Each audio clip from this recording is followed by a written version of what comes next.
as we creep into November, it gets darker, and we have Halloween, that Celtic thin time between realms, and living in the dead. Of course, as most of you know, in our Catholic liturgy, we have All Saints, and then just last Friday, All Souls, the Day of the Dead, Dia de los Muertos in the Hispanic tradition. In fact, I was a little startled to see on the Columbia campus where I was teacher last week, they had right in the dead center, excuse the expression, dead center campus, they had a full-scale monument with candles and statues and images for the Dia de los Muertos, the Day of the Dead. So I want to talk about death. But there's another more urgent reason. Some of you probably know that we've suffered quite a few losses by death in the last 2 weeks of major spiritual figures in the two traditions. On the 21st of October, Abbot Joseph of Snowmass has been abbot there for more than 25 years, and who favored sessions and interfaith work.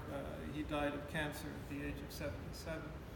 I knew him. He's a graduate of my high school too. Then just 4 days later, on the 25th, that Sunday, Abbot Thomas Keating, the founder of Centering Prayer, and who was also a Trappist abbot for more than 20 years, he died at the age of 95.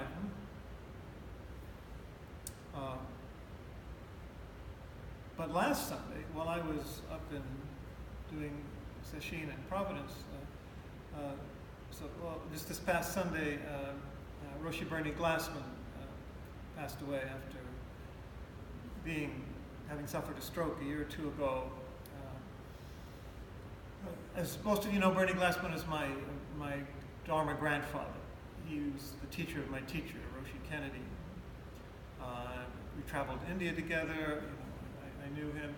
He was one of the great pioneers of Zen in the West, under Mayazumi Roshi in the early 70s, and one of the great leaders in American Zen. And then just yesterday, here in the Archdiocese of New York, one of the retired auxiliary bishops who had been Chancellor and Vice and Vicar General, he died as well, a very lovely man. So it's a little rattling, rather it should bring us into a place of deep reflection and deep peace, to realize that, life is a drop of dew, and we can't hold on to it. But does that make us full of panic and terror? Well, hopefully not. That's what spirituality is for in any tradition. So I'd like to look at, and we have before, but it's always good to go back to these. One of the last koans in number 47 in the Mumonkan, the gateless barrier. This should be on his commentary right here. His three barriers have to do with death. There aren't many koans that deal directly with death, but in a sense all of them do. it's about, well, as I'll say in a moment, dying before you die is really what the game is. Roshi Albert Lowe of Montreal, in his commentary, mentions that in his particular tradition, these koans are actually what you start with, because it's that fundamental. Most people start with the number one in here, which is the koan mu, but these barriers, the three questions on death, are what he started with, and you can understand why. These are the fundamental questions of, well, life and death. It's a life and death matter. So, number one, and really these barriers are gateless barriers that you can pass right through as soon as we get it, but it may take a while. To inquire after the truth, you grope your way through the underbrush, and the reason we do this, the reason we search, the reason we sit is to see into your true nature. So, here and now. Where's your nature, your true nature? And that is the fundamental question. You know, in terms of modern Western spirituality, you can say, what is your true self? Where is it and what is it? And above all, don't give me an intellectual answer. Of course, no koan is solved that way, no life issue is solved that way, but can you demonstrate by your experience that you've seen it, that you've become it? Now there's a Mumon himself, the one who compiled the Mumon Kan in the 13th century, his death poem. In other words, the poem that he wrote on his deathbed. So this is final will and testament, answers that question very well, or at least it points to our being able to experience it. And it's emptiness is unborn. Therefore, emptiness is eternal. Emptiness cannot die. So he continues, if you know emptiness, you and emptiness do not differ. So if you see into your true nature, you are emptiness. You are the vast boundlessness that is eternal, that's unborn, and that cannot die, immortal. So that's your true nature.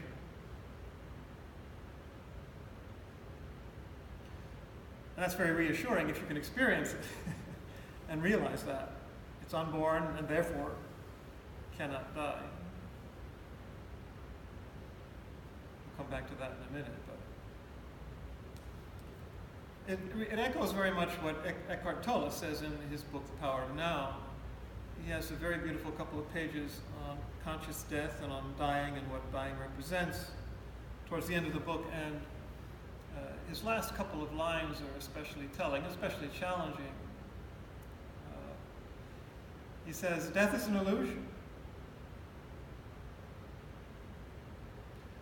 Just as your identification with form is an illusion. And he's not saying that life in this world is sheer illusion. He's just saying that identifying with it too much and holding on to it too much and thinking that's the whole game and that's who you really are. That's the false self form, especially when you're clinging to it, which is what most of us do. And remember, it was the experience of death and dying, that got the Buddha started on his path. I mean, see, these are crucial existential questions that have to be faced. So he says that death is an illusion. This is our identification with form is an illusion. And his last line is in the chapter. The end of an illusion. That's all death is. And he says it's only painful to the extent that we cling to the illusion. Wow, that's quite a claim. But if you really do see into your true nature, you know it's true. So there's nothing to fear. Because you are unborn and you are eternal and you are emptiness. You and emptiness do not differ.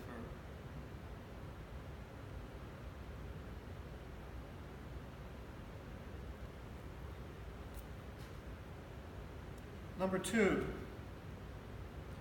if you realize your own nature, you are free from life and death,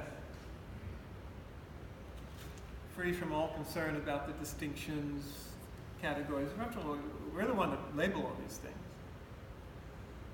I like to point out, and it's not my idea, that the opposite of death is not life. The opposite of death is birth.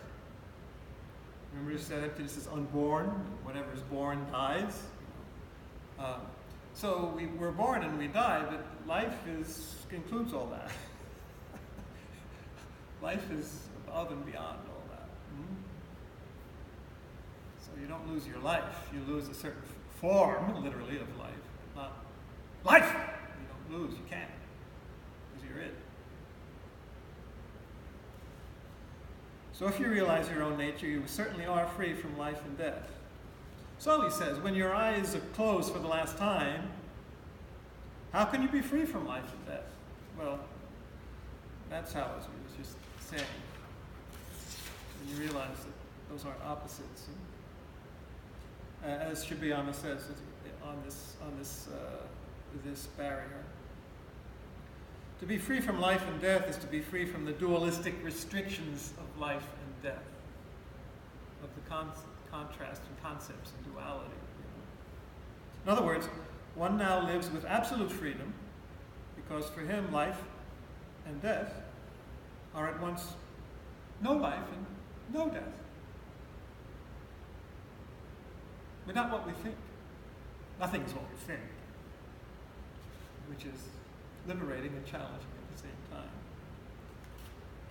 So, we're free from life and death once we see into our true nature. And finally, if you are free from life and death, you know where you will go. It reminds me, as I say it, of John 14, where Jesus says, well, you know the way where I'm going. And Thomas says, we don't know where you're going. How do we know the way? And Jesus says, well, I'm the way. He's awake to his true nature. And we can and should be. So, you know where you will go. So, he says, when the four elements are decomposed, whatever makes up our earth, air, fire, and water, when the four elements decompose, where do you go? Well, if you're totally identified with the four elements, you go into the ground, right? But where do you go? Where do you go? Your true nature. So one of the poems of the great masters that he quotes here, Shibayama, it's a farewell poem of Master Daimin on his, at the moment of death. He says, in coming, I have no abode. In leaving, I have no fixed direction. How is it ultimately? Here I am, all the time. It's like Jesus saying, I am, and he's always here. So here I am all the time. Where else would you be? You're here. You'll always be here. There's only here. Space and time are an illusion too. And Roshi Albert Loeb quotes Ramana Maharshi, you might know this, who says, I'm not going anywhere. At his deathbed, on his death, he said, I'm not going anywhere. Where could I go? It's only here. So where are you going?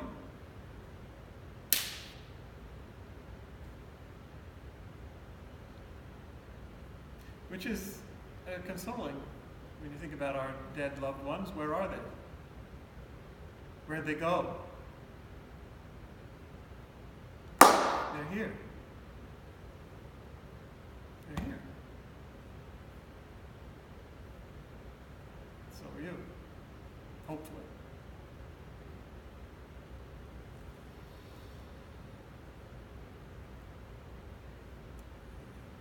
There's one other element here that I want to cover too, and he goes into it as I'll show you in a minute. What's here? I mean, if we speak about the absolute and the emptiness and all, it can get a little abstract if you're not careful. Remember, emptiness is form and form is emptiness. So it'd be wrong to think that everything that we tend to identify with form is just gone. Energy is energy.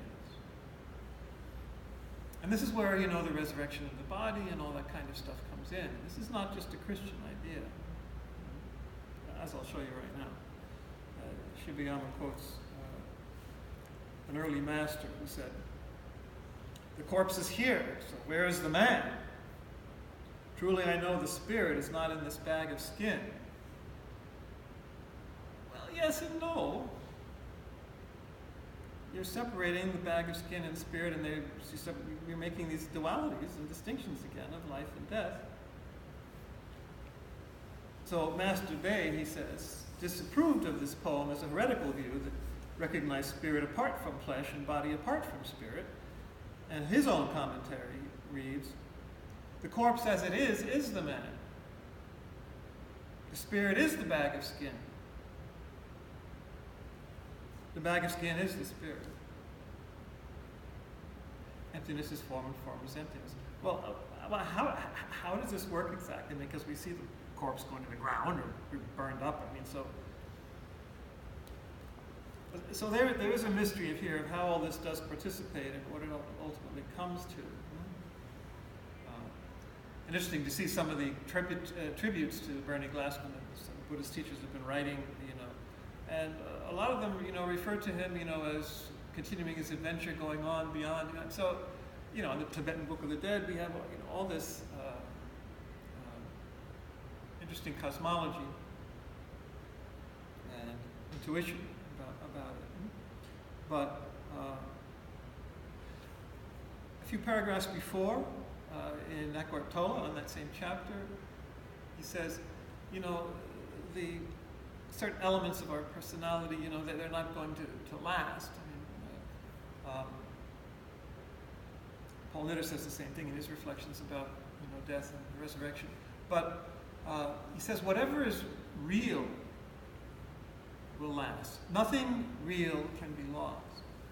And whatever shines through our quote, personality is our true nature shining through. And of course that is eternal and can't be lost. So it's hard to distinguish here.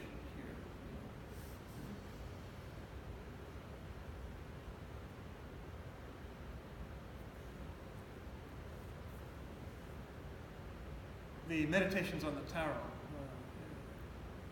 a book speaking about the resurrection of the body, final, says that there's kind of a build-up of what we accomplish and transform and have reflective of us and expressive of us through our whole lifetime. And yes, the material body that we have at this particular moment, will drop away, although some seem not to decompose. That's an interesting part of it. But nonetheless, the energy that is expressive of us, that we have included in us, our loves and our accomplishments in the deepest sense, are not lost, nor are their energy. It's mysterious.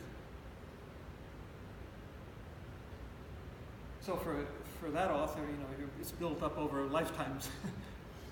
Okay, but however that might be, it does fit in though with Cynthia Bourgeau's notion of the developmental soul. That our soul is not like some thing that's kind of just infused into us, and we have it there sitting in there, and I have my soul, and I got to save my soul, and in the end it'll fly away out of the body. Really naive stuff. It's not helpful.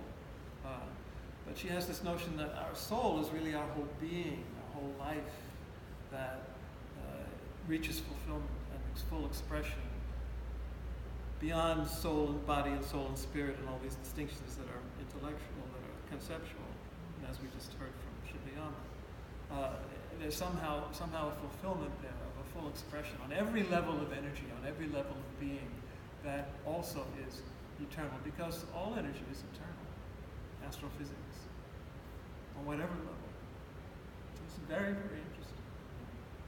Be careful of the distinctions we so easily make here.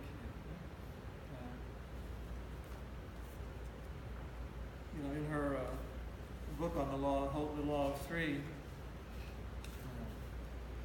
she speaks about the soul is not something beautiful or ready-made, but something that forms itself according to one's life, and it really is all our life. The image of all that we have thought and felt and done. That's what I'm just trying to explain. Then she quotes Meditations on the Tarot along the lines that I've just said. Our resurrection body is a synthesis of life and death. We just heard, it's beyond life and death. Huh? Capable of acting below as a living person, at the same time enjoying freedom from terrestrial links like a deceased person. That's how the saints and bodhisattvas work in this world. Interesting. This is not to say that this dissolving into the root love, fundamental energy, is easy. It requires every scrap of courage, faith, and hope the human will can muster to let go of the apparent solidity of the form. Remember, it's the illusion that Eckhart Tolle is talking about, this level of awareness and being, and enter the deeper currents. But the realms are permeable. Exactly. And nothing gained in solid form is ever lost to the more subtle. Nothing real is ever lost, as we just heard. Nothing in solid form is ever lost to the more subtle. For the resurrection body, that is the soul fully alive and empowered, stands as the gateway between them, equally wave and particle. Isn't that interesting? Wave and particle, you know that distinction in science. The same light is wave and particle. So we're wave and particle at the same time, solid and not solid, dependent. Gladly bearing home the harvest of all that has been gained in time and form. It's beautifully said. And now she speaks, more in Christian terms. In just such a way, then, moving from the microcosm to the macrocosm, we can say that the economia, the final whole dispensation, bringing all things together, is the soul of God. It's the absolute fully expressing itself. It's God's hidden purpose, fully revealed, fully actualized in the weaving together of potential and time. And as alpha converges ultimately on omega, as the fullness of time becomes the spiritual, transparency of the realized meaning of existence. All who have ever lived and all that's ever been done, all the love that's ever been expressed, comes together as one. We call it the omega point in Christ, call it the fully realized Buddha, call it the soul of God, call it the universe, call it the second coming, call it the heaven, call it the kingdom of God, which is what she calls it too. It includes everything. It reaches its fullness. It's eternal, it's unborn, and immortal, fully expressive